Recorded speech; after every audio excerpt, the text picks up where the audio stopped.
Glória a Deus por esse momento, glória a Deus por essa oportunidade, glória a Deus por este culto à noite que o Senhor tem nos direcionado para que essas portas estejam abertas, para receber a sua família, para que juntos estejamos aqui cultuando, exaltando o nome daquele que é digno, daquele que vive para todos sempre. Bom é estar na casa do Senhor, bom é estar na presença do Senhor. Esse eu acho que é o nosso quarto culto à noite, se eu não me engano. Mas que bom que você veio, que bom que nós estamos aqui reunidos na presença do Senhor. E essa noite é uma noite muito especial, porque hoje é um dia que nós celebramos um memorial. Que memorial é esse? A ceia do Senhor. Esse é um dia importante para todo cristão.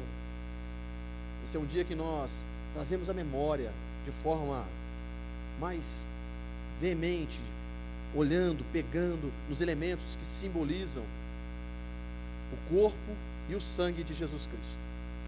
Talvez, se você perguntar para muitas pessoas aí fora, qual o maior problema da humanidade?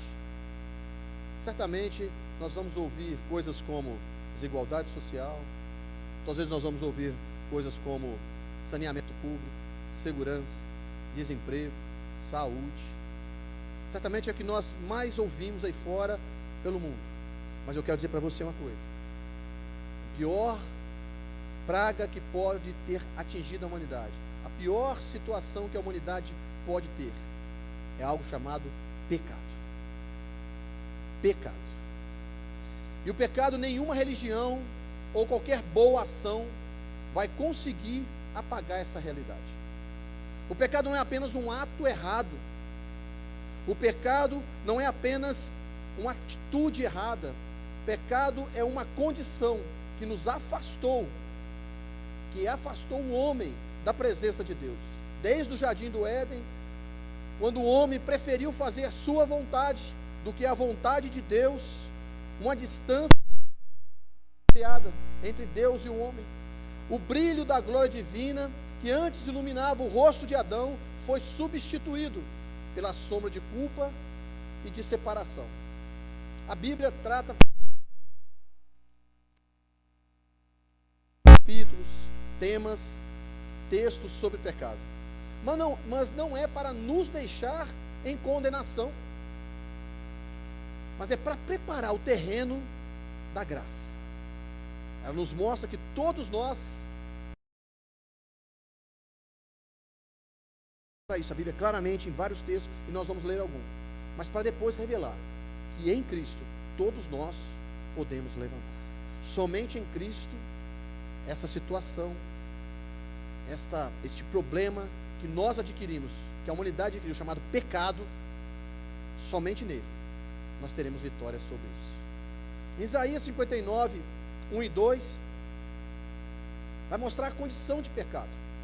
Vai dizer assim: o braço do Senhor não está curto que não possa salvar, o seu ouvido não está tão surdo que não possa ouvir, mas as suas maldades separaram vocês do seu Deus, os seus pecados esconderam o rosto dele de vocês, e por isso ele não os ouvirá.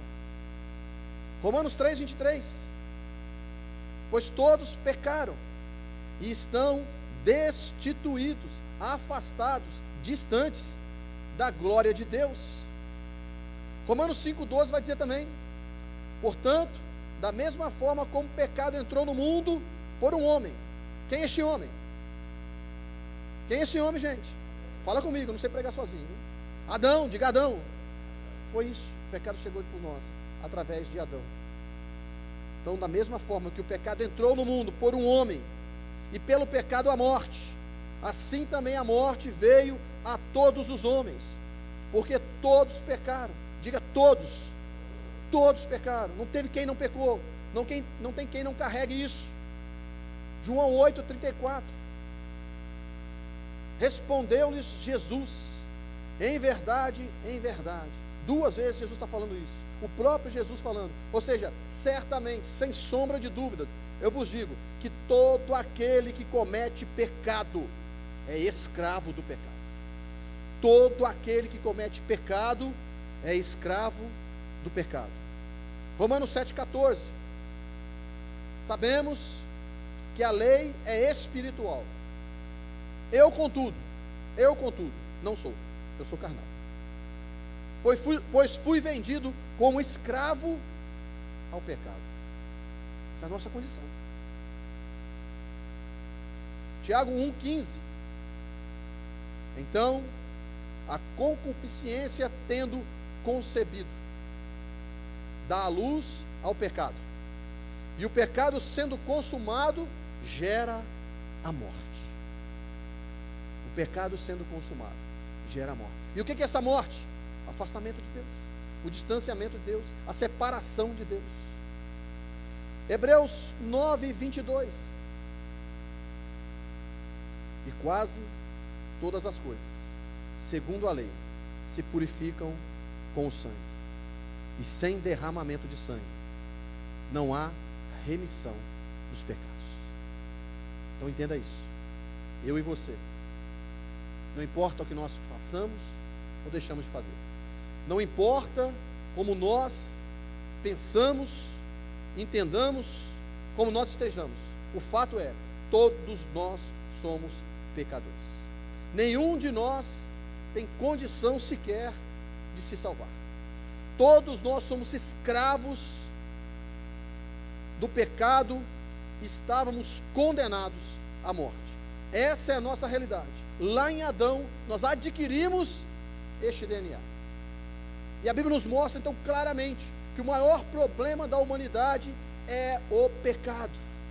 O maior mal que a humanidade, que pode atingir a humanidade, que já atingiu, é o pecado. Porque o pecado nos distancia de Deus, o pecado nos condena eternamente ao afastamento de Deus. E essa era a minha e a sua condição. É por isso que hoje à noite nós precisamos valorizar este ato pelo qual nós vamos fazer. O intuito do meu coração essa noite é que você participe da ceia do Senhor com a consciência do grande benefício que você foi alcançado. E esse benefício tem um nome. Esse nome se chama graça. Nós não merecíamos, estávamos condenados, mas a graça nos alcançou. Mas o último versículo que eu li de Romanos 9:22 vai dizer que sem derramamento de sangue não há remissão de pecados. Ora,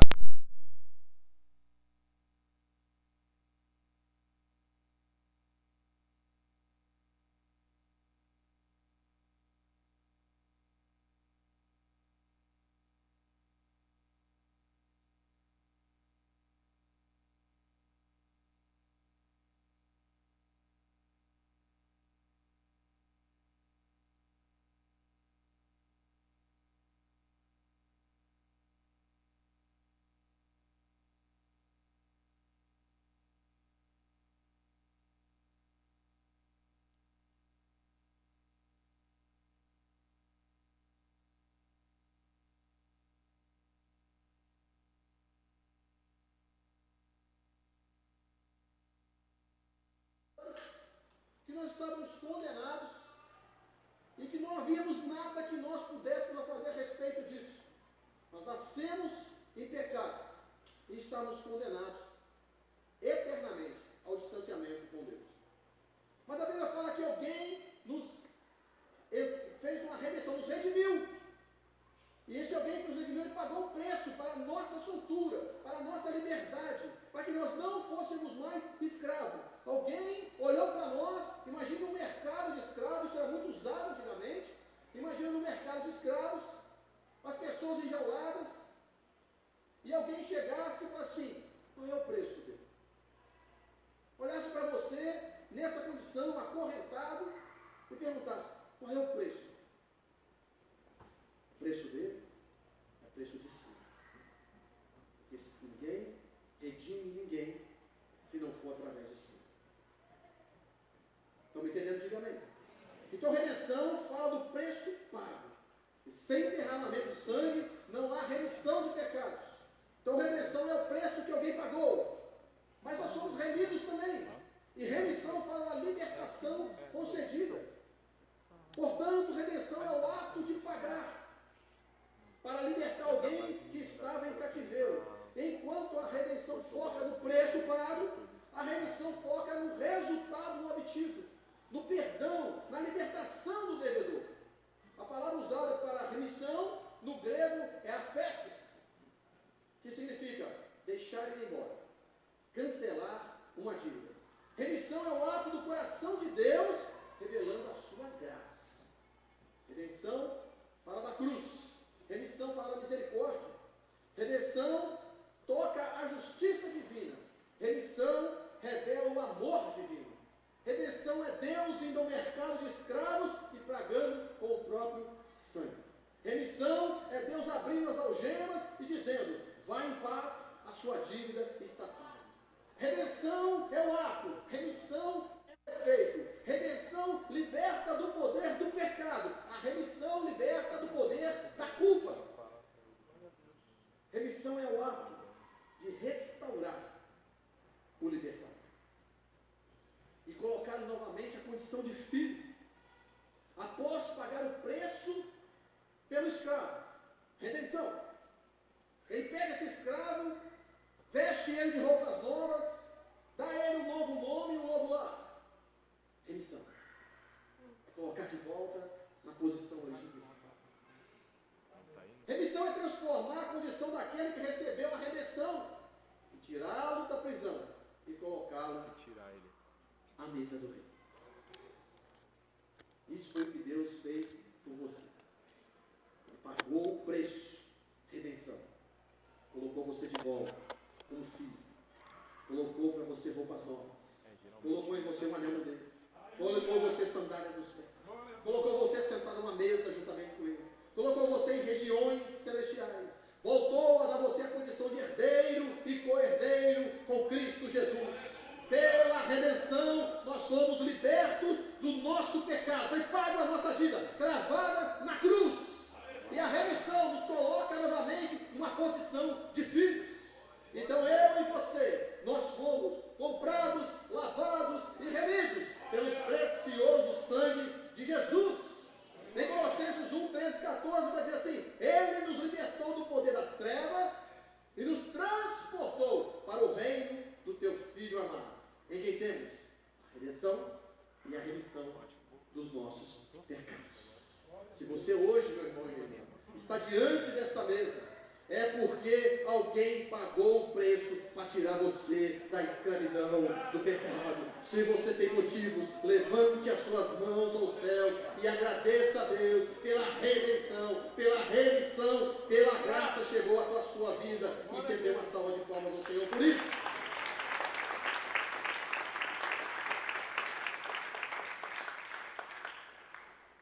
Redenção e remissão. Entenderam? Diga amém, por favor. Amém. Nós recebemos redenção e nós recebemos remissão. Quem fez isso? Por que fez isso? Quem pagou o preço? Como pagou o preço? Eu queria que você abrisse sua Bíblia em 1 Coríntios, capítulo 11. 1 Coríntios, capítulo 11.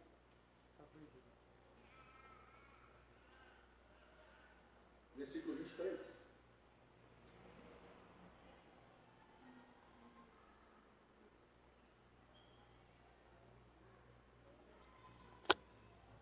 Diz assim a palavra de Deus: Pois eu recebi do Senhor o que eu também vos ensinei. Recebi de quem? Do Senhor. Não foi o homem que deu ao apóstolo Paulo. O apóstolo Paulo está escrevendo aqui. Não foi o homem que deu ao apóstolo Paulo. O apóstolo Paulo não leu isso em algum lugar e aprendeu isso com alguém. Ele recebeu diretamente do Senhor Jesus. Então, o que eu recebi do Senhor Jesus, eu também vos ensinei, que na noite em que o Senhor Jesus foi traído. Eu pergunto para você, que noite é essa? Que noite foi essa que o Senhor Jesus foi traído? Porque o apóstolo Paulo vai cravar essa noite, vai destacar essa noite, vai fazer com que nós trazemos a memória essa noite. Ele está trazendo aqui um ensinamento à igreja de Corinto.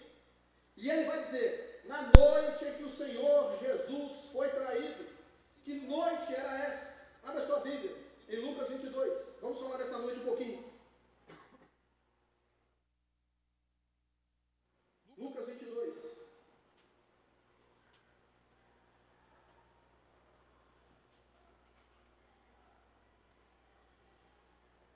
Estamos falando sobre remissão e sobre redenção. Na noite em que o Senhor Jesus foi traído. 22:7 de Lucas. Diz assim: chegou o dia dos pães asmos, em que era necessário sacrificar a Páscoa.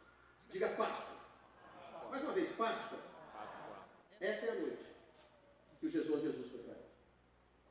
Essa era a noite que o apóstolo Paulo está falando lá em 1 Coríntios capítulo 11, versículo 23, que nós acabamos de ler. A noite em que o Senhor Jesus foi traído era uma noite de Páscoa. Era uma noite de Páscoa.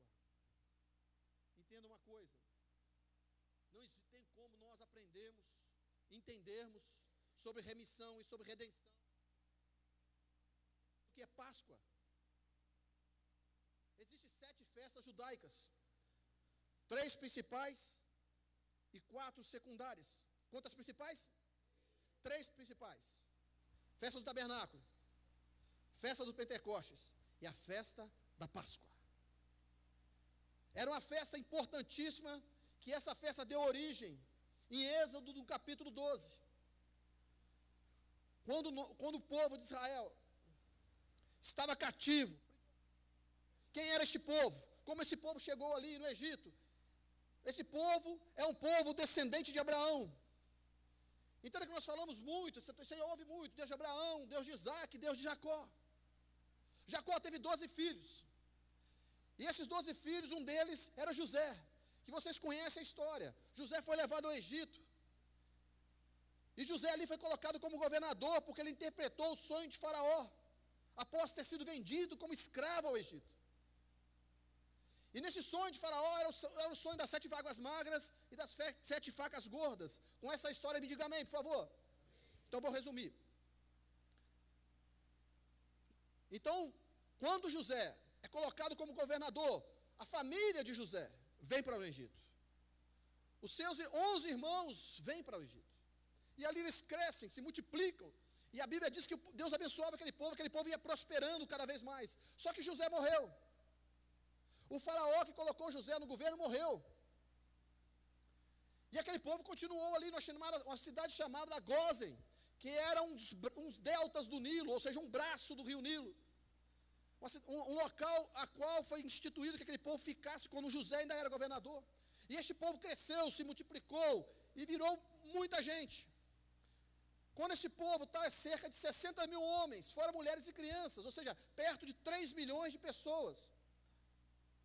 Esse povo vivia como escravo, porque o faraó morreu, José morreu. E o faraó que veio depois do faraó que quando ergueu José a governador, esse faraó não se importava com o que o José tinha feito. Não se importava com o povo, muito pelo contrário. Ele estava incomodado que o povo estava crescendo muito. E o que ele faz? Ele escraviza esse povo. Ele coloca esse povo sob um domínio, sob um jugo pesado.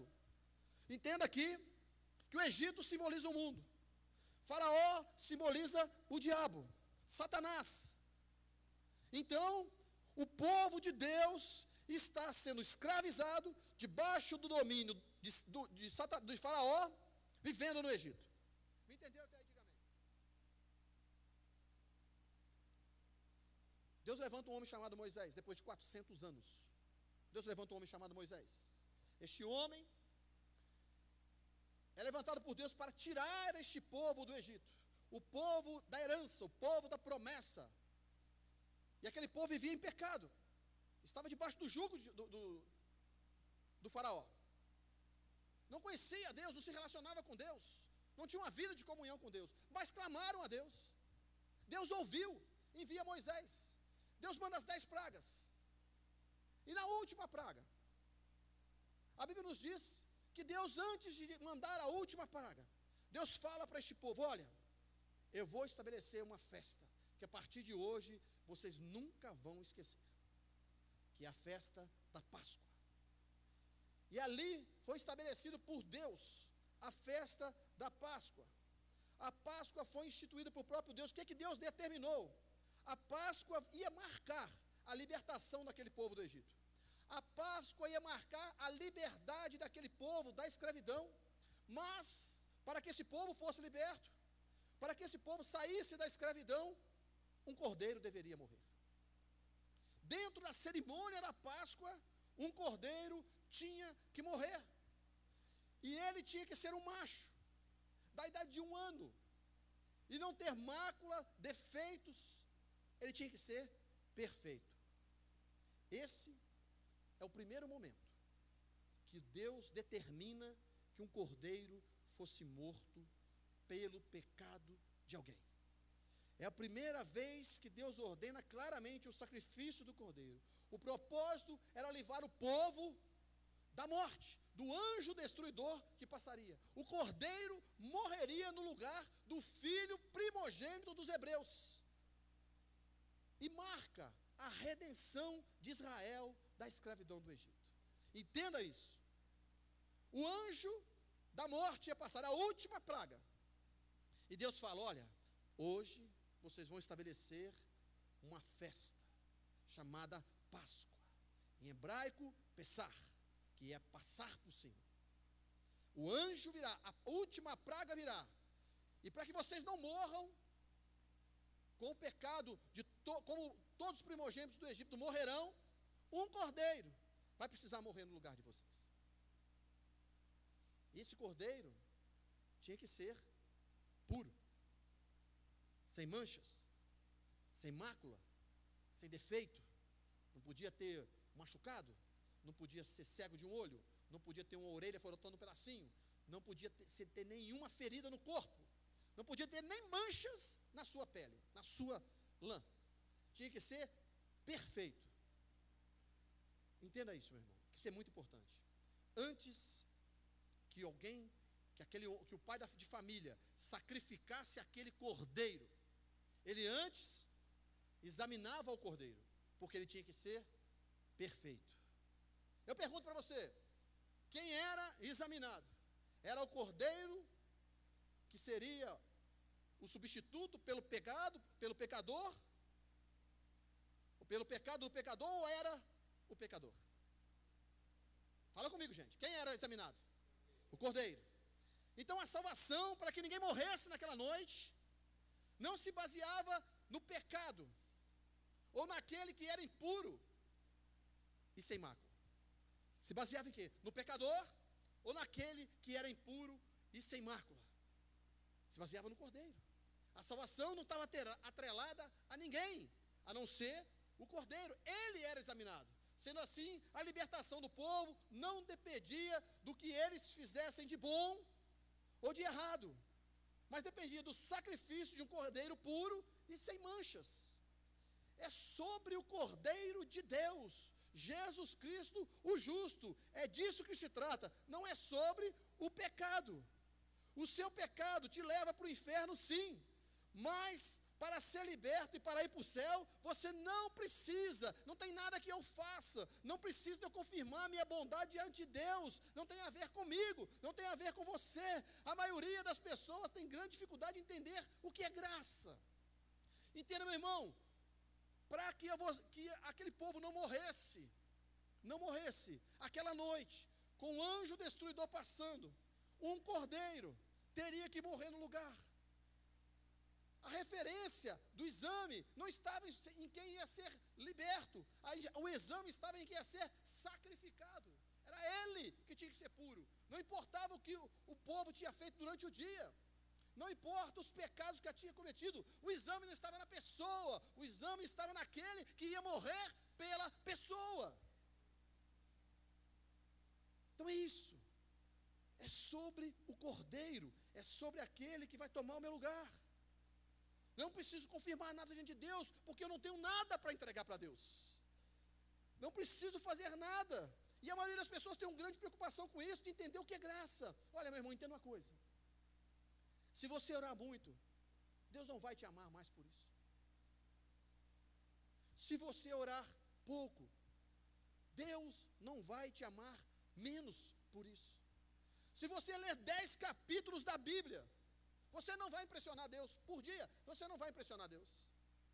E se você, por negligência, por descuido, por desinteresse, não ler nenhum, você também não vai impressionar Deus por isso.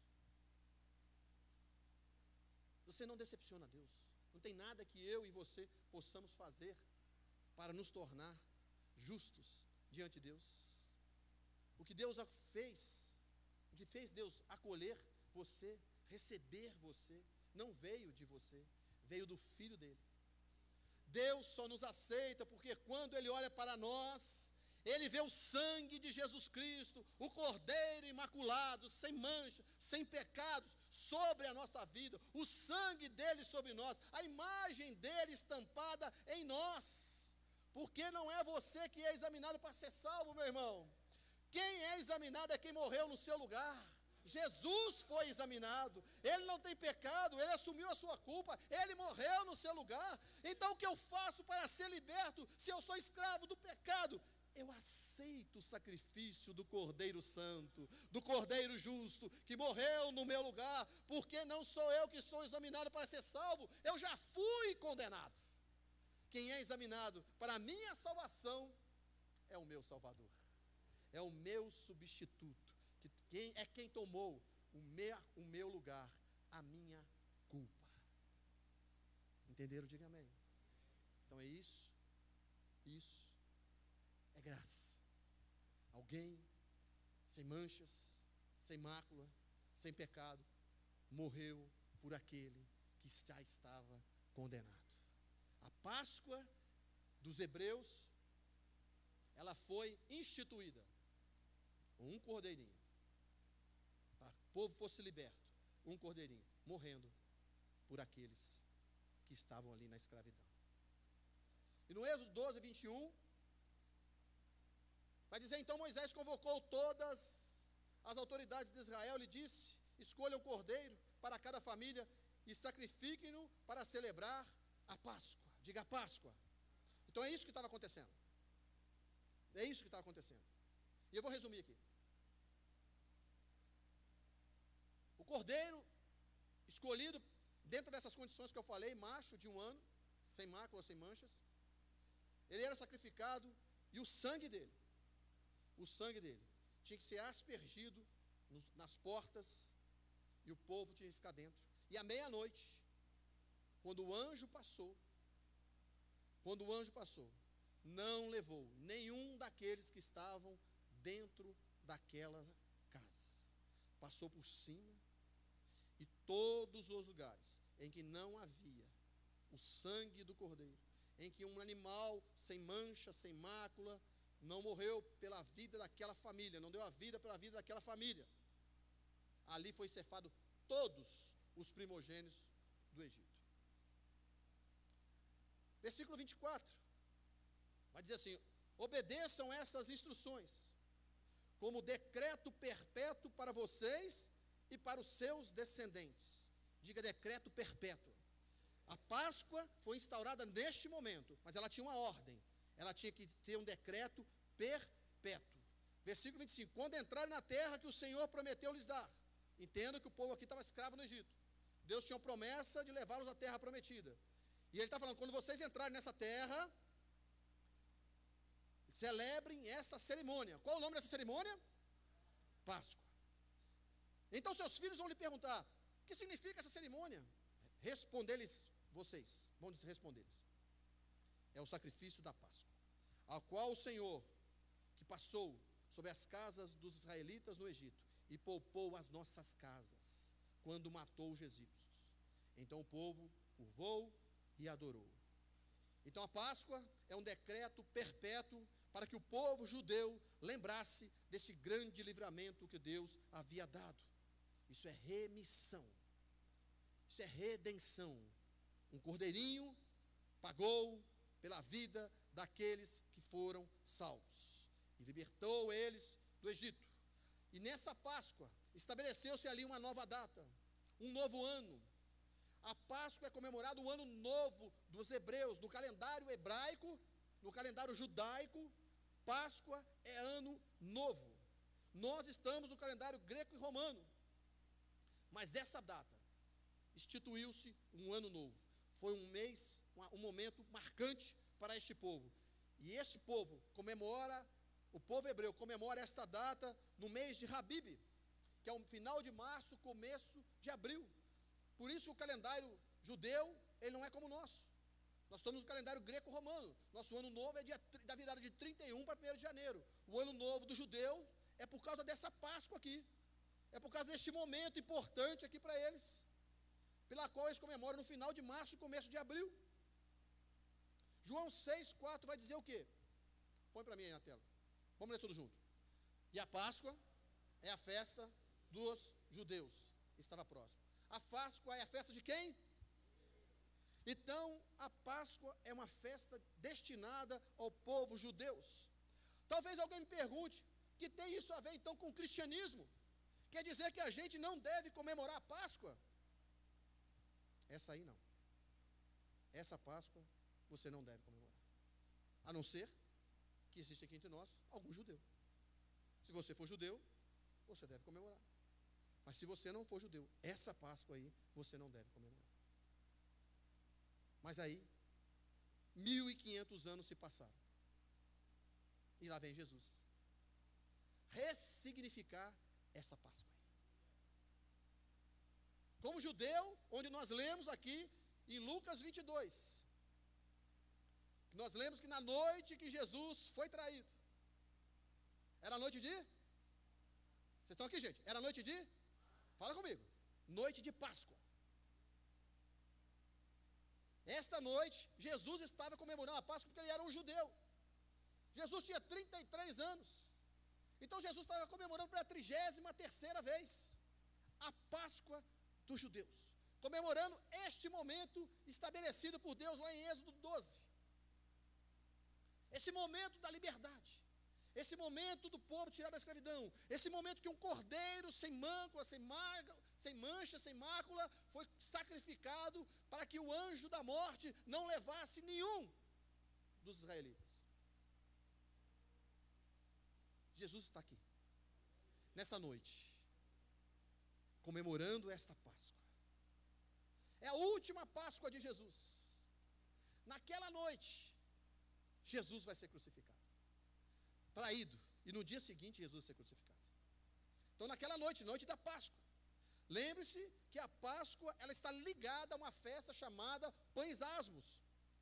Então a festa do Pães Asmos leva 7 dias, e ela começa no primeiro dia, junto com a Páscoa. Então ela vai mais 6 dias depois. Então a noite em que Jesus foi traído, era uma noite de Páscoa, era a sua última Páscoa. Só que nesta vez, Jesus vai dar um novo significado à Páscoa. Jesus vai reestruturar a Páscoa dentro da Páscoa.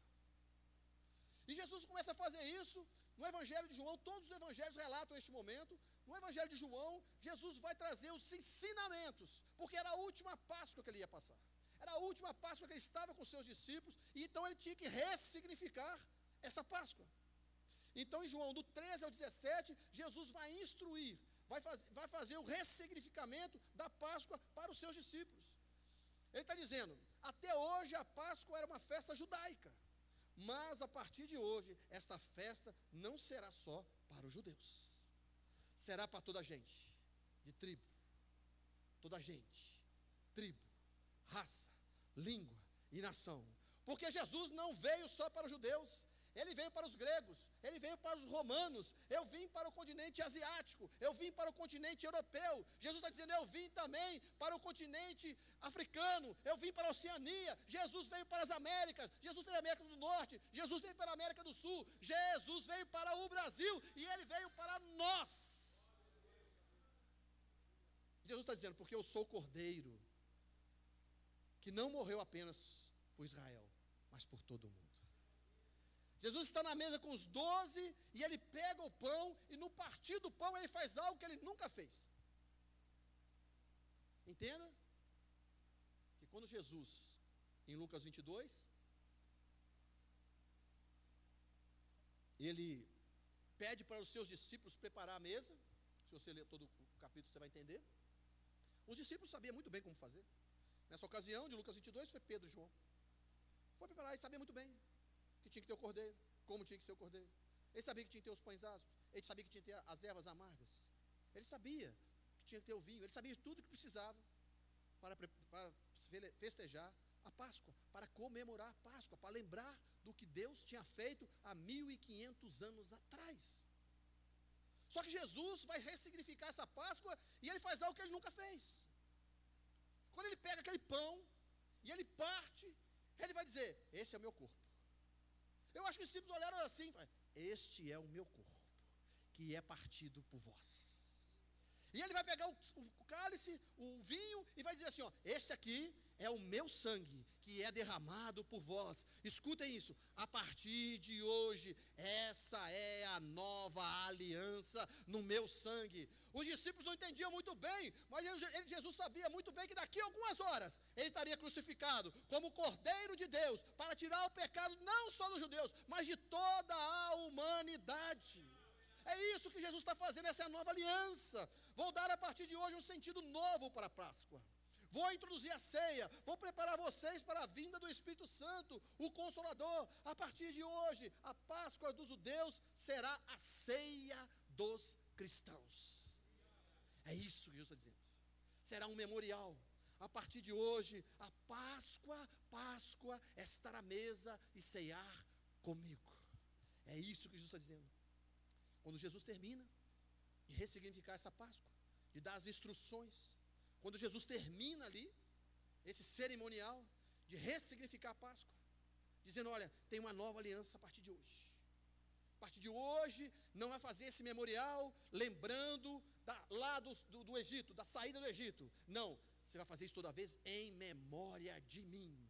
É isso que Jesus está fazendo naquela ceia. Jesus sai dali, vai ao Getsêmani. Chegando no Getsêmani, Judas chega com soldados, dá um beijo no rosto de Jesus, entregando Jesus para aqueles soldados, dizendo: este é o Cristo, esse é o que se diz Rei dos Judeus, esse é o Messias. Aqueles soldados pegam Jesus, levam para Jesus para o Sinédrio. O que era o Sinédrio? Sinédrio era o poder religioso da época, composto por 70 homens e um sumo sacerdote. Jesus ali naquele Sinédrio foi condenado por aqueles homens. Só que eles não podiam matar Jesus, porque eles estavam debaixo do Império Romano. Quem deveria fazer a execução era o Império Romano. Então eles pegam Jesus, levam para o Império Romano. Ali Jesus é julgado, é sentenciado, é maltratado, batem Jesus, chicoteiam Jesus, colocam Jesus a coroa de espinho, colocam sobre os ombros dele o patíbulo, que é a parte superior da cruz, que pesa aproximadamente 50 quilos. Jesus carrega aquele patíbulo pela via dolorosa, cerca de 600 metros, sendo chicoteado, espancado, moído como Cordeiro de Deus. Isaías fala que como Cordeiro mudo, ele foi ao matadouro. Esse é o Cordeiro que fez por nós aquilo que ninguém poderia fazer. Jesus pendurado na cruz, ele sabe que a partir de agora, a Páscoa, a partir dali, a partir daquele momento, a partir daquele sacrifício, a cruz vai marcar um novo tempo. A Páscoa não será mais só uma Páscoa judaica. A partir da cruz, a Páscoa tem um novo propósito. E qual é? Ela deixa de significar a Páscoa dos judeus, que era uma comemoração pela libertação do povo judeu da escravidão do Egito, e ela passa a significar a libertação dos nossos pecados, nossa redenção, nossa remissão. Na Páscoa do Egito, o primogênito dos hebreus foi poupado da morte. Na Páscoa dos cristãos, o primogênito de Deus morreu para que eu e você tivéssemos vida. Na Páscoa dos hebreus, tinha um cordeiro que todo ano era morto pela expiação dos pecados. Na Páscoa cristã, ressignificada por Cristo, nós temos o Cordeiro. Não um cordeiro, como na Páscoa dos hebreus. Nós temos o Cordeiro. Não um cordeiro que cobre apenas o pecado do homem, que todo ano tinha que fazer de novo. Mas nós temos o Cordeiro de Deus, que tira, que leva embora, que carrega com ele mesmo todo o nosso pecado, que tira o pecado do mundo. Na Páscoa dos hebreus, o sangue do Cordeiro estava nas portas, dizendo para o anjo destruidor, que passou a meia-noite: aqui não, aqui você não pode entrar, porque aqui ninguém vai morrer, porque um cordeiro já morreu por esta família. Mas na Páscoa nossa, na ceia nossa, no nosso memorial, na Páscoa dos cristãos, nós temos o sangue de Jesus Cristo derramado sobre a nossa vida, sobre a nossa casa, sobre a nossa família, sobre o nosso casamento, dizendo para o mundo espiritual: aqui você não toca, nesta casa tem o sangue de Jesus, na tua casa tem o sangue de Jesus, na tua vida tem o sangue de Jesus, na tua família tem o sangue de Jesus. Nós temos o sangue de Jesus, e o mundo espiritual olha e não toca. A Páscoa do Egito é comemorada uma vez ao ano. Ela tem uma data, no mês de Habib, o ano novo deles. É nessa data que se comemora a Páscoa do Egito. Abra sua Bíblia em Mateus 1, 21.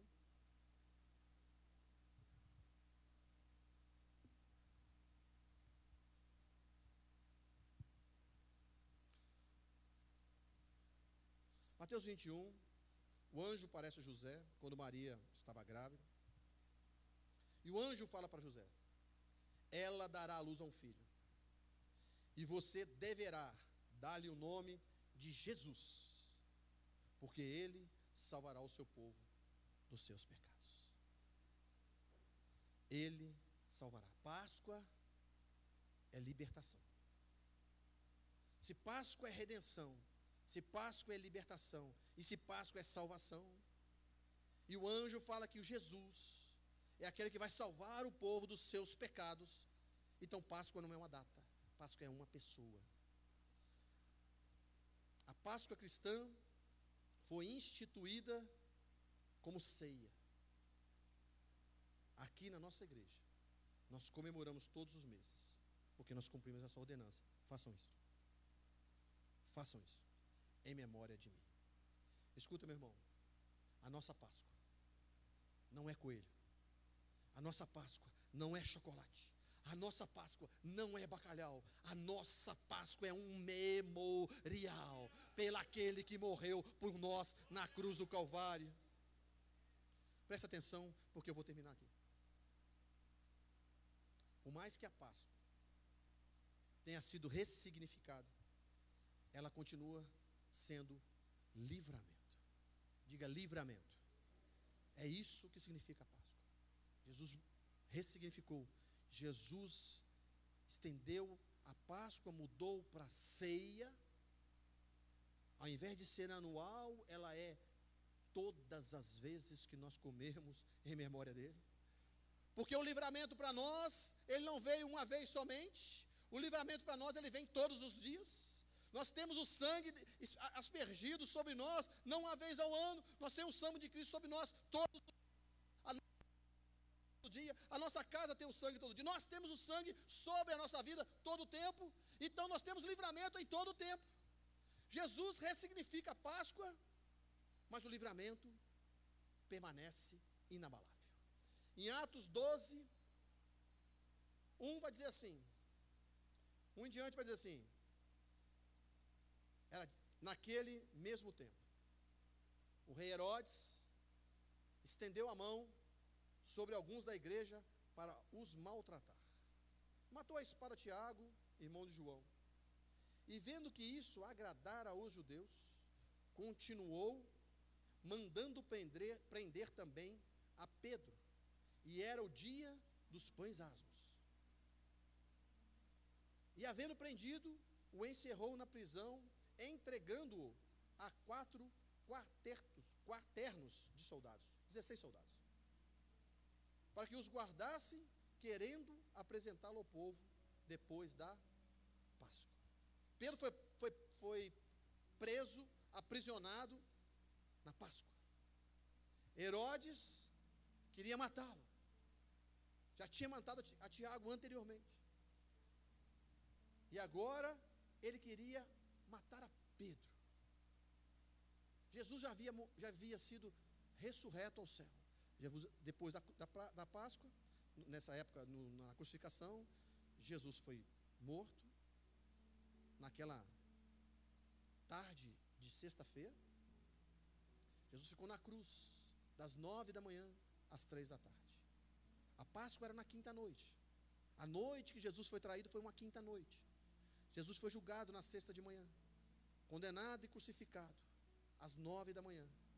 Ao meio-dia houve trevas sobre toda a terra, e às 3 horas da tarde ele deu o último brado e disse: está consumado.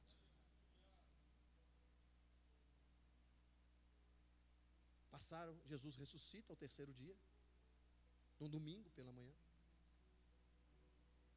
Jesus, depois de 40 dias, é elevado aos céus, e a igreja começa a se formar. E a Bíblia nos diz que a perseguição contra a igreja começou. Mas Páscoa é dia de livramento. Pedro estava preso na Páscoa. Herodes queria matá-lo. Versículo 5, versículo 6. E quando Herodes estava para o fazer comparecer, ou seja, para matá-lo, nessa mesma noite, diga mesma noite, e era noite de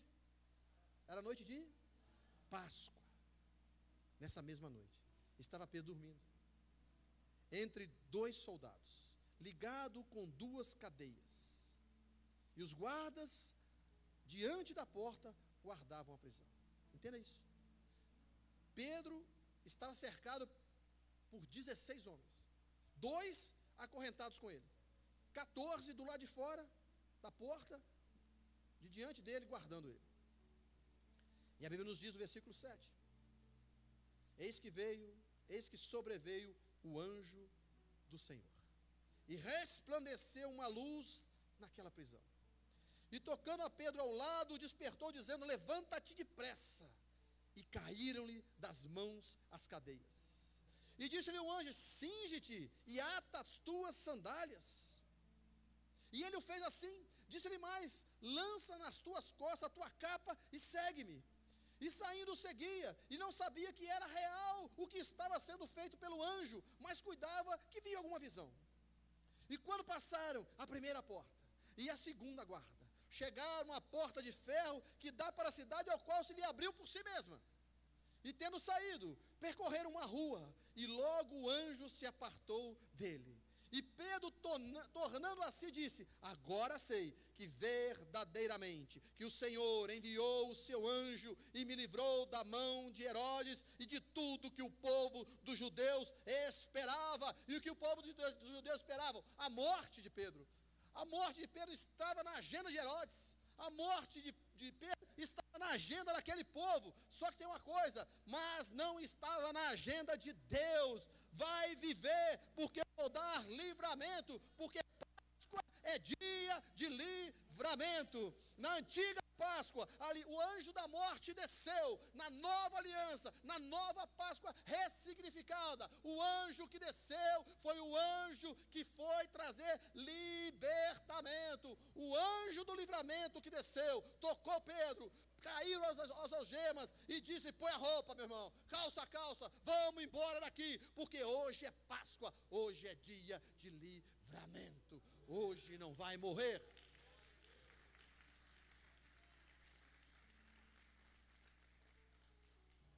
Hoje nós estamos participando da Páscoa ressignificada. Nós estamos participando da ceia do Senhor. Mas hoje é dia de livramento para você. Hoje é dia de livramento para você, para a sua casa, para a sua família. O que está preso? O que está amarrado? Talvez você entrou aqui nessa noite esperando participar de um memorial, mas da qual você não tinha consciência da abrangência que esse memorial tem na sua vida. Talvez você não tinha um entendimento de como este memorial surgiu. Talvez você não entendesse qual é os benefícios que esse memorial traz para você. Talvez você está aqui nesta noite vivendo a redenção, mas não está vivendo a remissão. Talvez você sabe que alguém morreu no seu lugar. Talvez você tenha consciência de estar aqui esta noite, participando da ceia do Senhor, porque alguém pagou por preço de sangue a sua vida. Mas eu quero dizer para você que a Páscoa, que a nossa ceia, ela é também remissão, meu irmão. E remissão é você tomar posse como filho de Deus, das bênçãos que Deus tem para a sua vida. Ele não só pagou o preço, Ele também te remiu, Ele tirou você dessa situação, Ele colocou você numa posição espiritual, da qual você tem que entender, porque no momento que você entende, você reconhece o quanto você é amado, você reconhece o quanto você é precioso, você reconhece o quanto você é valioso, porque alguém pagou o preço de sangue e morreu no seu lugar. Então você precisa entender que isso não traz somente para você libertação, isso traz para você privilégios no mundo espiritual. Você é valioso para Deus, você é precioso para o Senhor. Então, ao participar desta mesa, ao participar deste memorial, você entenda o quanto Jesus te ama, o quanto Ele pagou por você, o quanto você é valioso aos olhos